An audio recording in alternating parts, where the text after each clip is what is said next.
Hello everybody, मैं Rajesh Sharma, faculty computer science, government college Nasirabad. आप सभी का एक बार फिर से स्वागत करता हूं हमारी सी लैंग्वेज की क्लास में।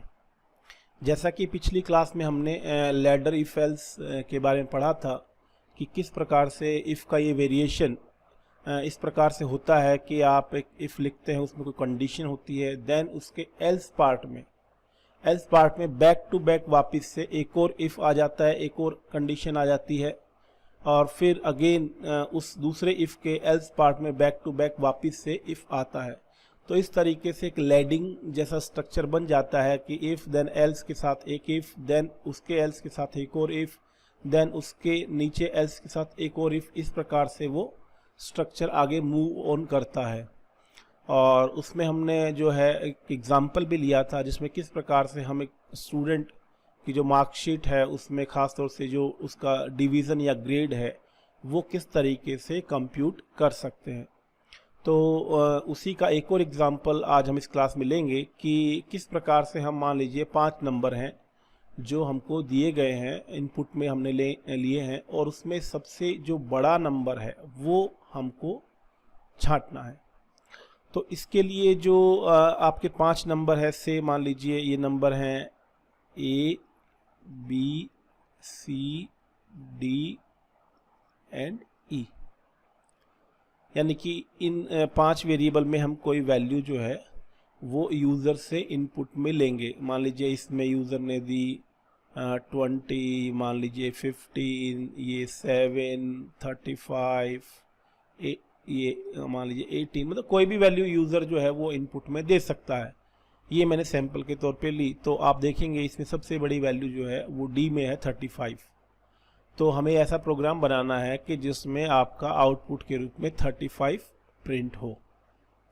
तो इसको हम लैडर इफ एल्स से बड़ी आसानी से इम्प्लीमेंट कर सकते हैं, क्योंकि हम क्या करेंगे कि एक एक को जो है वो कहीं ना कहीं सबसे बड़ा होने के लिए चेक करते जाएंगे और उसको एलिमिनेट कर देंगे, या तो वो सबसे बड़ा हो ही जाएगा, और अगर वो सबसे बड़ा नहीं है तो एल्स में जाके उसको हम एलिमिनेट कर देंगे, क्योंकि वो सबसे बड़ा नहीं है। मेरा कहने का मतलब यूँ समझिए कि मैं इस तरीके से चेक करूँगा पहले कि क्या ए सबसे बड़ा है, यानी कि मैं पहले अगर थोड़ा एल्गोरिदम उसके बारे में बात कर रहा हूँ, तो इफ़ ए इज़ बिगेस्ट, क्या ए सबसे बड़ा है?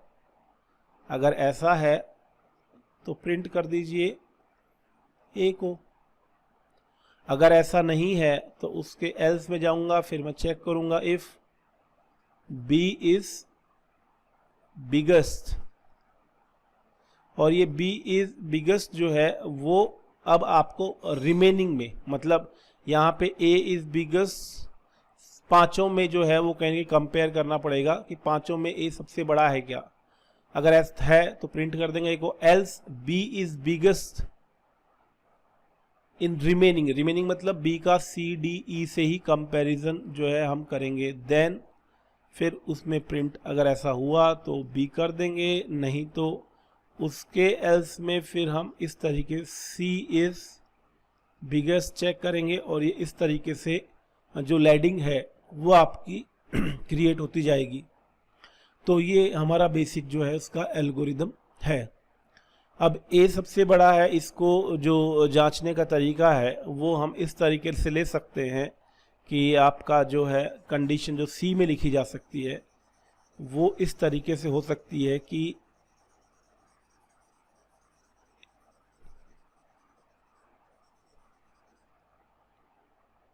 ए is greater than equal to B and A is greater than equal to C and A is greater than equal to D and A is greater than equal to E। तो इस प्रकार से हम check कर सकते हैं कि A आपका B से बड़ा या बराबर है, या A जो है C से बड़ा या बराबर, यानी कि, और बीच में एंड लगाया है। तो एंड लगाने का मतलब है कि ये आपका तभी ट्रू होगा जब सारे हिस्से ट्रू हो, यानी ये एक्सप्रेशन भी ट्रू हो, ये रिलेशनल एक्सप्रेशन भी ट्रू हो, ये रिलेशनल एक्सप्रेशन भी ट्रू हो, यानी ए चारों से क्या हो, बड़ा या बराबर हो। तब हम ए प्रिंट करेंगे। फिर बाद में नेक्स्ट बारी में जब आएगा तो बी को चेक करेंगे, लेकिन वो एल्स पार्ट में जाएगा, यानी कि वो इफ़ जो है हम ऊपर लगाएंगे उसके एल्स में जाएगा। तो एल्स में तो बी आएगा जब ए सबसे बड़ा नहीं होगा। तो हम बी को चेक करेंगे कि क्या बी जो है वो आपका सी से एंड बी आपका डी से एंड बी आपका ई से, इस प्रकार से जो है उसके एल्स में करेंगे। अब ये ट्रू हो जाएगा तो बी सबसे बड़ा हो जाएगा, अदरवाइज फिर हम क्या करेंगे, यही चीज़ सी के लिए बाकियों से कंपेयर करने में करेंगे। तो इसका प्रोग्राम लिखते हैं। तो जैसा कि प्रोग्राम में हमेशा हम जो है हेडर फाइल इंक्लूड करते हैं stdio.h, तो वहीं से शुरू करेंगे कि सबसे पहले हम इसमें हेडर फाइल इंक्लूड करेंगे, हैश इंक्लूड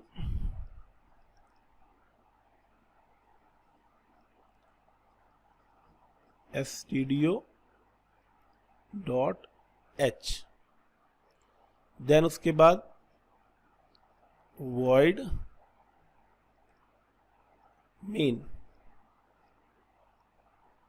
फिर void main के बाद हमको 5 नंबर चूंकि यूज़र से इनपुट में लेने हैं तो पहले उनको डिफाइन करना पड़ेगा। तो integer a b c d and e, simplicity के लिए हम इंटीग्रल वैल्यू ही ले रहे हैं, चाहें तो कोई और टाइप की भी ली जा सकती हैं। अब हम इनको रीड करेंगे तो scanf, और जैसा मैं हर बार कहता हूं आप चाहें तो scanf से पहले मैसेज दे सकते हैं से एंटर 5 वैल्यूज़, इस प्रकार से, ताकि जब यूज़र इसको रन करेगा या कोई भी इसे चलाएगा तो थोड़ा सा वो क्लेरिफाइड होगा कि आपका इसमें करना क्या है, इनपुट में देना क्या है। तो ये ए के लिए, ये बी के लिए, सी के लिए, ये डी के लिए, देन एक और आपका आएगा ई के लिए, और then address of A B C D और ई।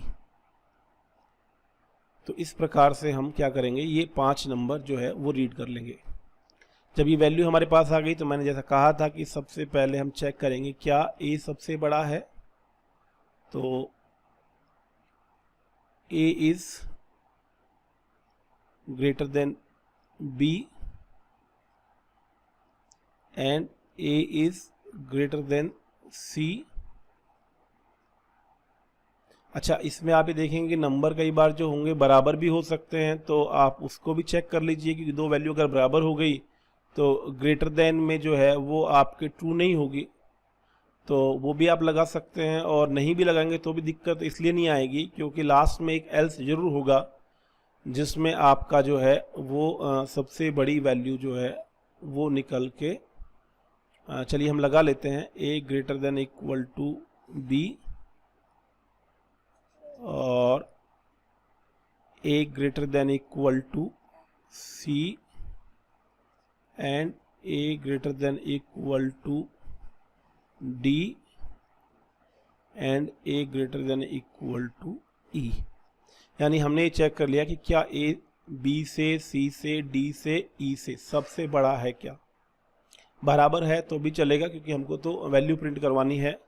तो यहाँ पे हम प्रिंट करवाएंगे printf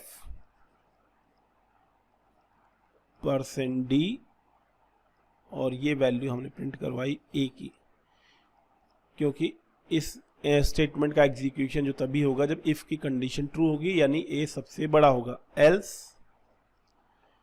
अगर ऐसा नहीं है, एल्स में हम तभी आएंगे जब a सबसे बड़ा नहीं है।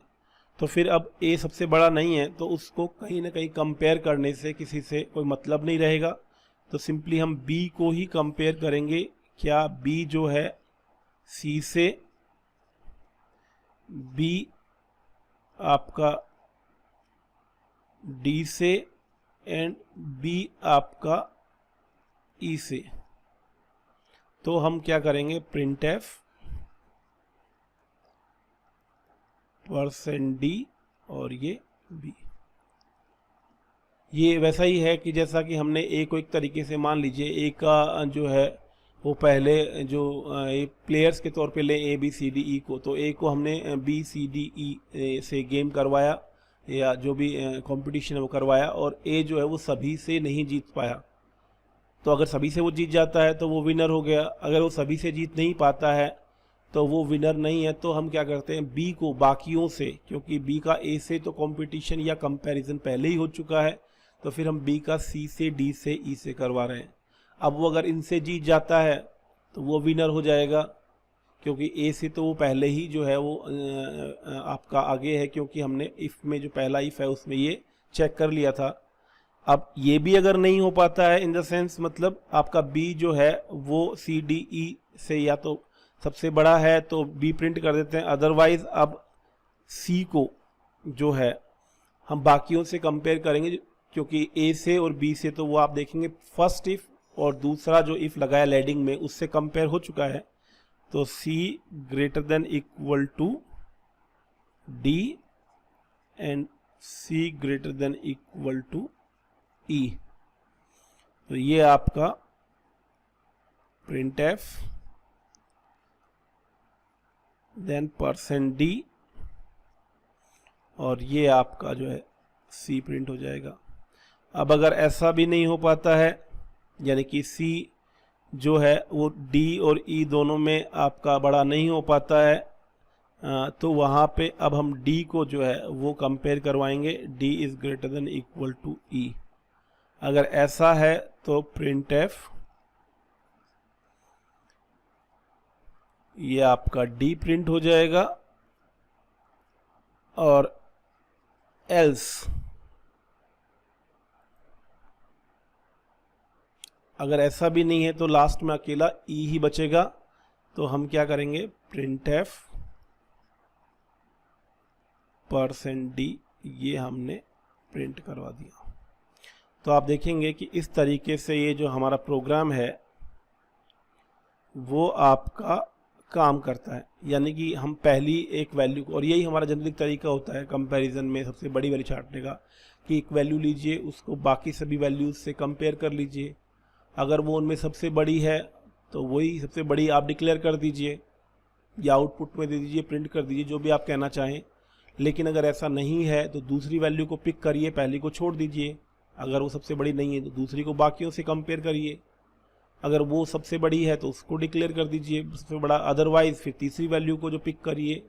तो ये एक जनरल जो है हमारा एक तरीका होता है आपका सबसे बड़ी वैल्यू को फाइंड आउट करने का, एक सिस्टमेटिक अप्रोच जो है जनरली हम मैनुअली भी ऐसे ही फॉलो करते हैं। तो यहाँ पे भी कंप्यूटर में हमने उसी को इम्प्लीमेंट किया है कि बारी बारी से एक एक को सबसे बड़ा होने के लिए चेक किया।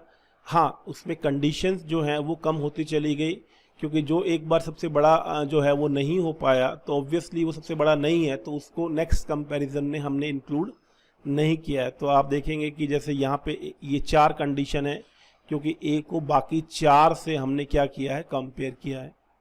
फिर जब ए सबसे बड़ा हो गया तो प्रिंट कर दिया, और प्रोग्राम आपका जो है अगर ये ए सबसे बड़ा हो गया तो यहाँ पे आ जाएगा, क्योंकि वो एल्स में जाएगा ही नहीं। लेकिन अगर एल्स में गया तो एल्स में जाने की सूरत में मतलब ए सबसे बड़ा नहीं है तो फिर बी को कंपेयर किया गया। अब चूंकि ए से तो वो पहले ही कंपेयर हो चुका है, तो इसलिए केवल बी को सी से, डी से और ई से ही कंपेयर किया गया, और अगर वो उनमें सबसे बड़ा है तो उसको प्रिंट करवा देंगे, और फिर आपका कंट्रोल जो है वो एल्स में नहीं जाएगा और बाहर आ जाएगा। लेकिन अगर ऐसा भी नहीं हुआ तो एल्स में गया, इसका मतलब बी भी बड़ा नहीं है, ए भी बड़ा नहीं, मतलब यहाँ वाले एल्स में आप तभी आओगे जब ना तो ए सबसे बड़ा है ना बी सबसे बड़ा है। तो हम कहेंगे सी को चेक कर लेते हैं, लेकिन चूंकि ए और बी से तो वो कंपेयर हो चुका है, देखिए ए में सी यहाँ कंपेयर हो चुका है, बी में सी यहाँ कंपेयर हो चुका है, तो फिर इनको ए और बी से कंपेयर करने का कोई औचित्य नहीं रह जाता। तो यहाँ पे उसको डी से और ई से कंपेयर किया गया, अगर वो बड़ा है डी से और ई से तो उसको प्रिंट करवाएंगे और आपका कंट्रोल जो है वो बाहर आ जाएगा। अदरवाइज वो इस सिचुएशन जो है आगे, चूँकि अगर ए भी बड़ा नहीं है, बी भी बड़ा नहीं है, सी भी सबसे बड़ा नहीं है, देन हम चेक करते हैं डी को। अब डी को जो है वो आप देखेंगे कि ऊपर आप ए से भी कंपेयर करवा चुके हैं, डी को बी से भी कंपेयर करवा चुके हैं, डी को सी से भी कंपेयर करवा चुके हैं, तो डी को सिर्फ ई से ही हमको कंपैरिजन करवाना होगा। तो यहाँ पे डी को ई से कंपेयर करवाया, अगर वो सबसे बड़ा है तो डी प्रिंट करवाया और कंट्रोल जो है वो प्रोग्राम के एंड पे आ जाएगा। अदरवाइज अब चूंकि ना तो ए सबसे बड़ा हो ना डिक्लेयर हो पाया, ना बी सबसे बड़ा बन पाया, ना सी सबसे बड़ा बन पाया, और ये वाली इफ़ भी अगर फॉल्स हो गई तो डी भी सबसे बड़ा नहीं हो पाया, तो एल्स में कुछ चेक करने की ज़रूरत ही नहीं है, क्योंकि फिर कोई नंबर बचता ही नहीं है जो सबसे बड़ा हो सकता है। तो वो एक ही नंबर बचता है ए बी सी डी के बाद में ई। तो सिंपली हम ई को जो है वो प्रिंट कर देते हैं कि एज द ग्रेटेस्ट नंबर। तो इस प्रकार से हमने देखा कि किस प्रकार से ये जो लैडिंग स्ट्रक्चर है इफ़ का, या जो लैडर इफ़ एल्स है, वो किस प्रकार से हमारे काम को आसान कर देता है, ख़ास तौर से जब आपकी बहुत सारी कंडीशंस हैं और उसमें एक कंडीशन के अदरवाइज केस में फिर कंडीशन है, फिर उसके अदरवाइज या एल्स केस में फिर एक कंडीशन है। तो आप उसको इस तरीके से सिस्टमेटिकली जो है वो कहीं ना कहीं जो है वो चेक कर सकते हैं। तो आज की क्लास में इतना ही। आपका लेक्चर देखने के लिए बहुत बहुत धन्यवाद। Thank you.